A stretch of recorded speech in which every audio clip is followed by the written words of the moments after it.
আসসালামু আলাইকুম।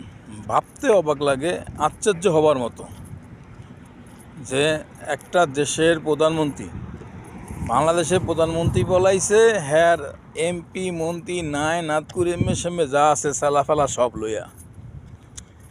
একটা দেশের প্রধানমন্ত্রী দুর্নীতি করছে, এমপি মন্ত্রীরা দুর্নীতি করছে, জুলুম করছে সাধারণ জনগণের উপরে। জনগণ আস্তে আস্তে ক্ষিপ্ত হইতে একটা সময় সরকারের বাধ্য করাইছে দেশ ত্যাগের।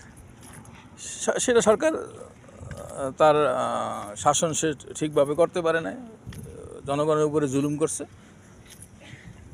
এই জন্য সে বাদ দিয়েছে বলাইতে। কিন্তু আমার কথা হইল গিয়া যেখানে, সেটা হলো একটা ইমাম, বাংলাদেশের জাতীয় মসজিদের ইমাম, তিনিও নাকি বলাইছে। এইটা একটু আশ্চর্যের বিষয়।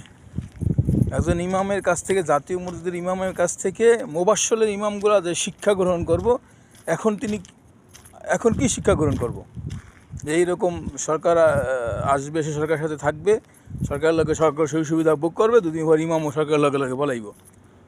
আগে তো শুনছি যে বাহিনীর লোকগুলা, সরকারি আমলাগুলা থাকতো, তারা আবার সরকার চেঞ্জ হলেই হইতো। এখন তো দেখি যে ইমামও চেঞ্জ হয়ে যেতেছে। এটা তো আশ্চর্যের বিষয় যে একটা দেশের প্রধানমন্ত্রী নাই বলাইছে নাতিপতি সব কিছু এমপি মন্ত্রী লিয়ে, কিন্তু একটা ইমাম কীভাবে বলাইলো, এবং সেটা কি জাতীয় মসজিদের ইমাম?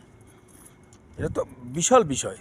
একটা জাতীয় মসজিদের ইমাম যদি সে পলাইয়া যায়, তাহলে সে কত বড় দুর্নীতি করছে আমি জানি না, মাফ করে গেল্লায়। কত বড় দুর্নীতিবাজ হইলে একজন ইমাম সরকার পতনের সাথে সেও বলা যায়। এটাই প্রথম রেকর্ড, একেবারে বিশ্ব রেকর্ড। এরকম রেকর্ড আমার জীবনে আমি আর এই বয়সে শুনিনি, আর কেউ শুনছি কিনা আমার জানা নেই। এরকম রেকর্ড আর কখনো হয় নাই যে বাংলাদেশের সরকার তো পলাইছে, এমপি মন্ত্রী পলাইছে, সাথে সাথে চালাপালা সহ পলাইছে, সেই সাথে একটা জাতীয় মসজিদের ইমাম পর্যন্ত পলাই গেছে। এটা কত বড় ইমামদেরকে তিনি কতভাবে ছোটো করছেন। তা ইমাম কীভাবে বলাই দিতে পারে? সরকার বললে ইমাম বলাইব? তার মানে সেই ইমাম, পুরা ইমাম জাতির উপরে, ইমামদের উপরে একটা তিনি কলঙ্ক লাগাই দিছে। এই বাইতুল মুকাররমের ইমাম পলায় যাওয়া মানে পুরা ইমামদের উপরে একটা কলঙ্ক লাগাই দিছে উনি। আল্লাহ মাফ করুক।